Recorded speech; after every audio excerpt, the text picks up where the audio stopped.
श्री गोरक्ष। जारवीर गोगा जी की कथा। प्रिय श्रोताओं, आप सुन रहे हैं जारवीर गोगा जी की कहानी। इस कथा के पिछले भाग में आपने सुना कि अर्जुन सर्जन के शव देखकर माता बाचल अपने क्रोध पर विजय नहीं कर पाई और उसने जारवीर गोगा जी को देश निकाला दे दिया। अब इससे आगे की कथा इस कहानी के भाग 42 में सुने। कई महीनों में माता बाचल अपने को सामान्य कर पाई। वह अपनी बहू सीरियल को समझाती और कहने लगी कि बेटी, मैंने क्रोध में अपने बेटे को देश निकाला दे तो दिया, परंतु अब तो मैं उसके बिना बहुत दुखी हूँ और तुम भी उसके बिना क्या कर सकती हो। परंतु गोगा तो बहुत ही जिद्दी है, वह किसी की बात नहीं मानेगा। वह बागड़ वापस कैसे आएगा, इसके लिए हमें कोई न कोई तो रास्ता चुनना ही पड़ेगा।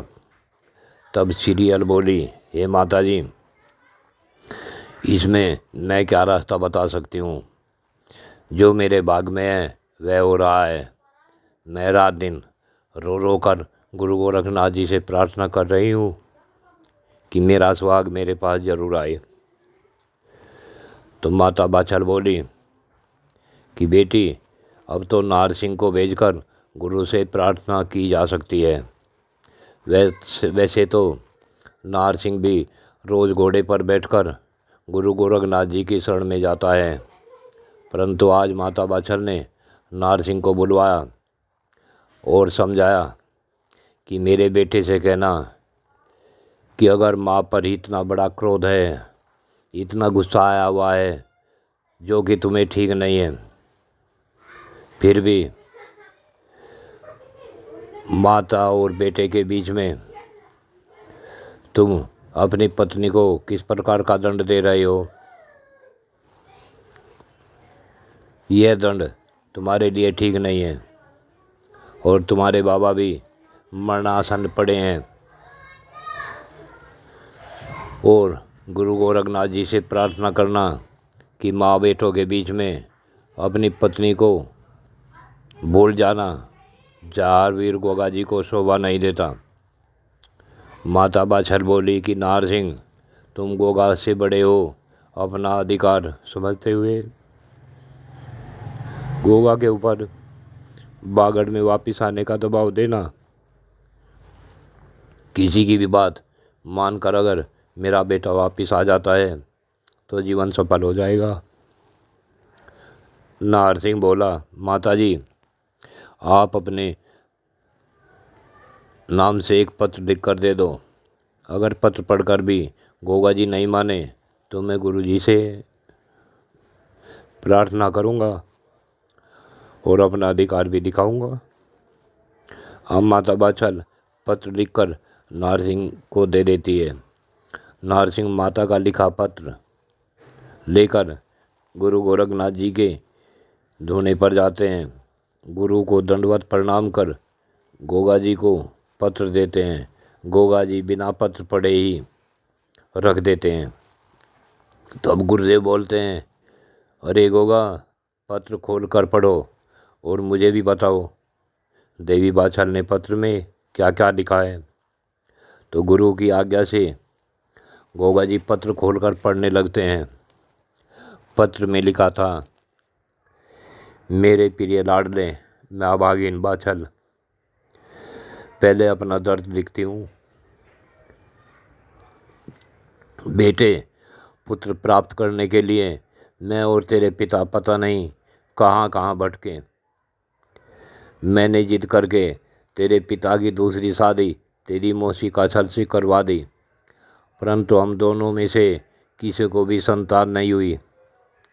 जब मुझे पता लगा कि गोरक्षनाथ जी अनहोनी को होनी करने में समर्थ हैं।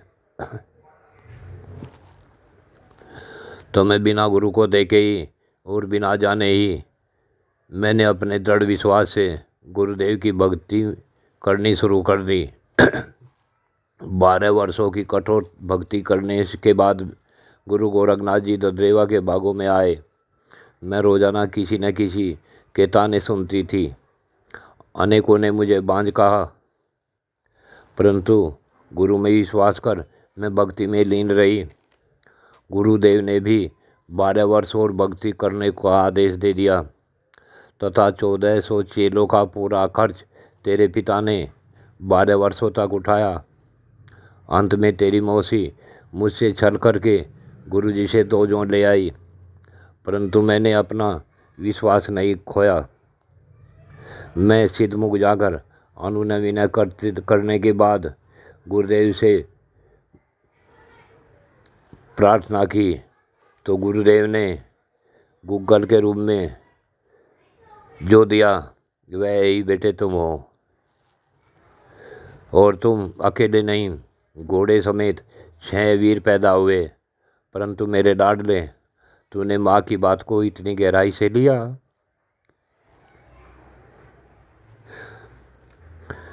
कि तुझे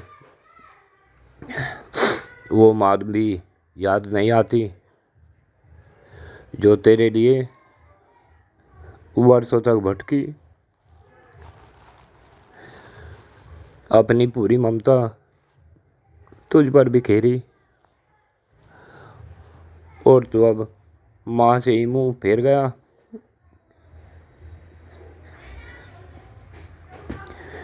अब बता बेटे, अगर माँ ही तेरी शत्रु हो गई है तो बागड़ का राज किसके भरोसे छोड़ दिया?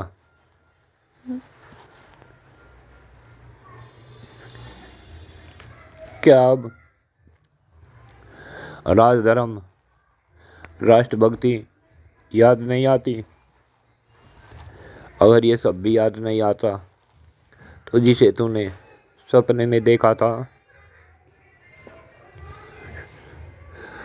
और सपना साकार किया, फिर उसे विवाह कर दे आया,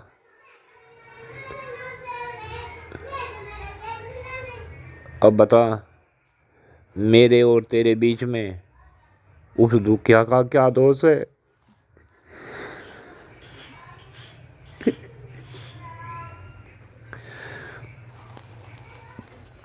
जिसे मैं रोज समझाते हुए भी समझा नहीं पाती।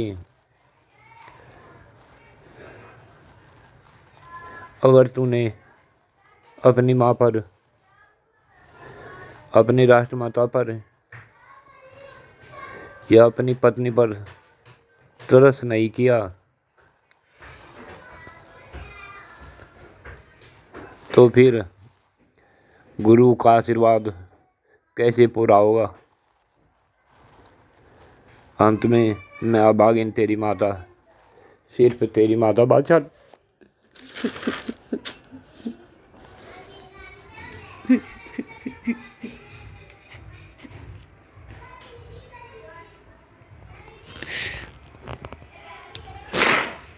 पत्र को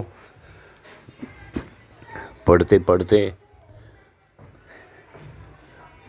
गोगा जी की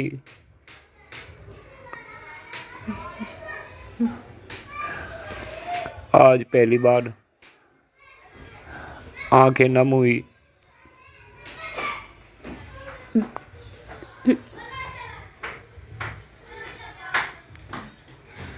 परंतु अपने वचन के हटी गोगा जी बोले, नाहर सिंह, मेरी माता जी से जाकर कहना कि मैं केवल माँ के आंचल में खेलने को पैदा नहीं हुआ था।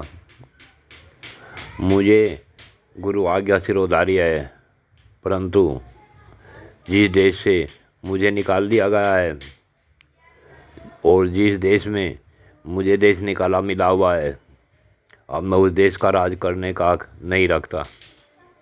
कह देना मेरी माताजी से राज कार्य चलाए। रही राष्ट्रभक्ति की बात, जब तक गोगा जी जिंदा रहेगा तब तक किसी भी शत्रु की कठोर दृष्टि बागड़ देश पर नहीं पड़ेगी। अगर किसी अन्यायी ने बागड़ देश को कुदृष्टि से देखा तो उसका विनाश जरूर कर दूंगा। रही सीरियल की बात, वह मैडों में आनंद पूर्वक रहे। मुझे विश्वास है मेरी माताजी मेरी पत्नी को समय समय पर समझाकर शांत कर लेगी।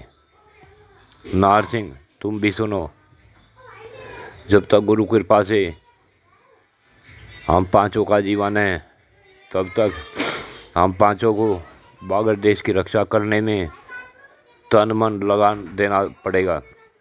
गुरु गोरखनाथ जी बोले, गोगा वैसे तो तुम्हारे विचार उत्तम हैं, परंतु तुम अपने लिए नहीं अपने परिवार के लिए ध्यान करना शुरू करो, परिवार के लिए ध्यान। नार सिंह बोला, गुरुदेव आप भैया को समझाए। भैया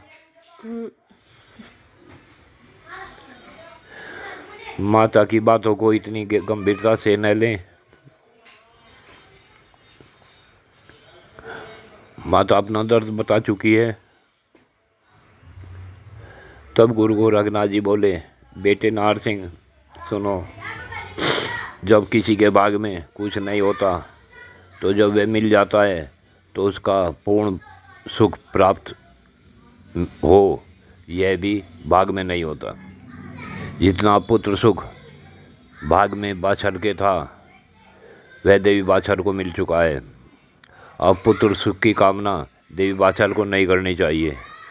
अब तुम जाकर समझाना कि निरंतर भक्ति करने वाला ही प्रभु प्राप्ति का अधिकारी होता है। जय शिव गोरक्ष। ये आगे की कथा प्रिय श्रोताओं, जारवीर के प्रिय भक्तों, गुरु गोरखनाथ जी की उपासना करने वालों, जारवीर की का अगला भाग अगले सुने। जय शिव गोरक्ष।